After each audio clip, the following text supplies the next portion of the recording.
अयोध्येत प्रभू श्रीरामाची प्राणप्रतिष्ठा पार पडली आणि त्यानिमित्त देशभरामध्ये आनंदाचं आणि भरभराटीचं वातावरण आहे। तसंच जेजुरीत श्री क्षेत्र खंडोबा मंदिरासमोर भव्य अशी रांगोळी काढण्यात आली।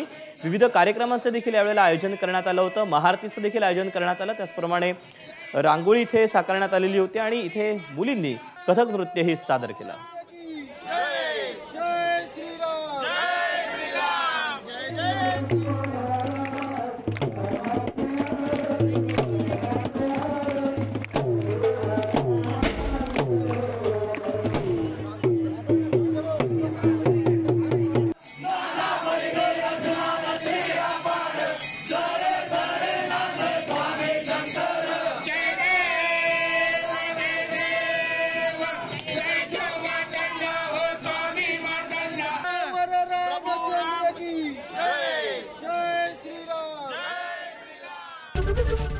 एबीपी माझा, उघडा डोळे बघा नीट।